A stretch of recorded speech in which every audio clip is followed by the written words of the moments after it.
Hey folks, it's me in my kitchen, and I decided to give you guys a taste of home-cooked meal. I'll teach you a recipe that my mother taught me and my grandmother taught her, and etc. etc. It's tradition. Now you're gonna see a flatbread that I make, but it's nothing complicated, or at least nothing overly complicated, but we're gonna make beef stew to go along with it. For many reasons, because one, I can have more than one lunch with it, and two, it doesn't cost too much. You'll need boneless stewing beef cubes of your choice, low fat, preferably for those that want to watch their fat, or regular stewing beef cubes.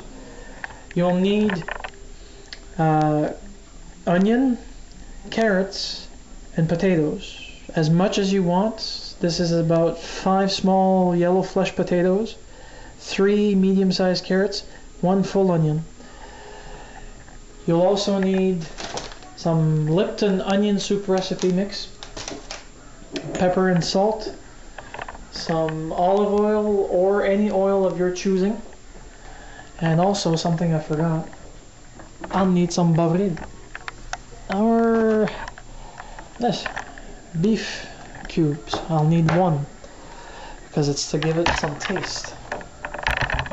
Okay, pardon me. I'm trying to work with my tripod, but it's a rinky-dink Japan-made tripod. It's only made for temporary use, and it's not that adequate, but we'll make do. Pardon my technical difficulties. But along with that, right now I'm just heating my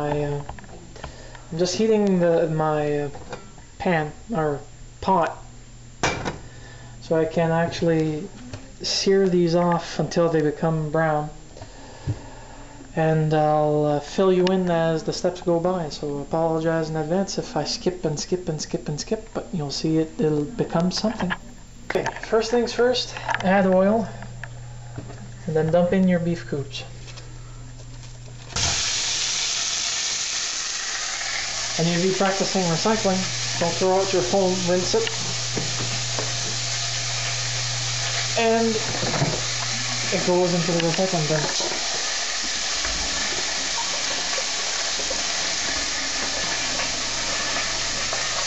Now while this is cooking, you toss it a bit, and you then continue. We're burning! You continue tossing it around until it starts turning brown. The deeper brown color is what you want, not black.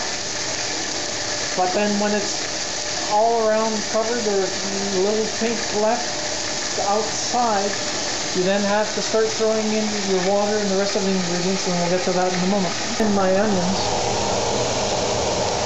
so it can start cooking a little bit, and in about a minute you're going to throw the rest of your ingredients in, potatoes and carrots, and then top it off so that everything is covered just above, or just enough to say that you have water to cook it, to help the broth become something tasty. You'll see in a moment. Now we added in the rest of the ingredients. The stove is still high because you need to bring this to boil. You take water, and the measuring cup preferably, don't have to be specific, and then you add in your water until it's just above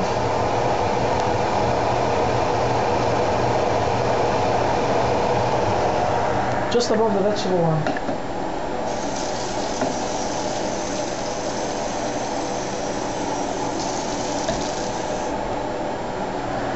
You see?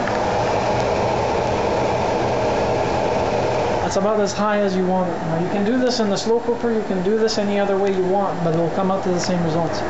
Next you add in a full package of Lipton soup mix and 1 bouillon cube for beef. Preferably you want to take your soup mix and your beef cube and put them in boiling hot water in a cup or in a measuring saucer or whatever you want to use, because then you get a better preparation. But for efficiency's sake, it's all dumped in. Now we leave it at max until this boils again. You have to be careful for those that don't like making messes. I'm sorry, you will make a mess. Just clean it afterwards. But it's going to be tasty as all hell. So I'll be back with you guys and we'll get to showing you how to cook ploy while this is going to be cooking. The stew is actually cooking. I'm going to show you how to cook ploy. Now ploy is a buckwheat flatbread that is a little bit like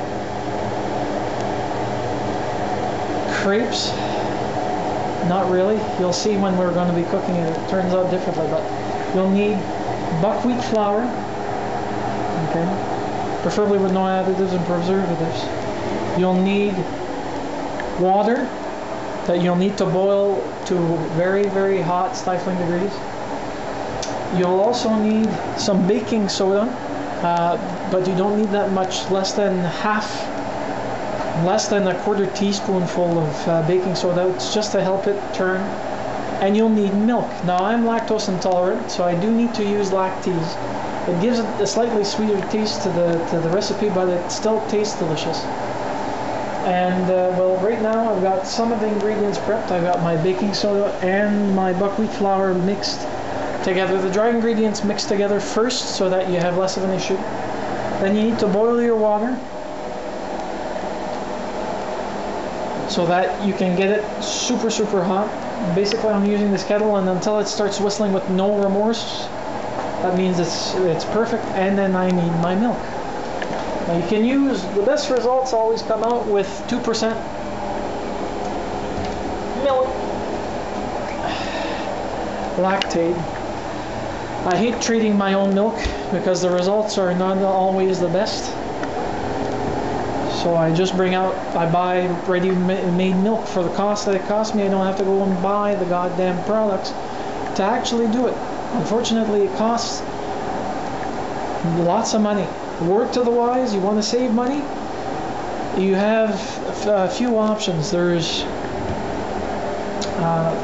this that you can buy at Costco or Sam's Clubs. It's I'll show you the English side.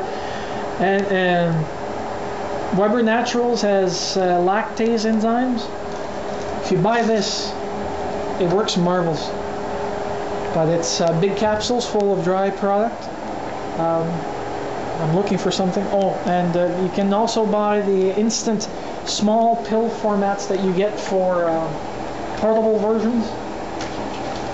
The Equate that you can get from Walmart or any similar stores that have Equate, it costs you about $4 to $5 less than the actual brand name Lactate product. So you're better off with that than buying $20 for something that's not going to be actually useful for you.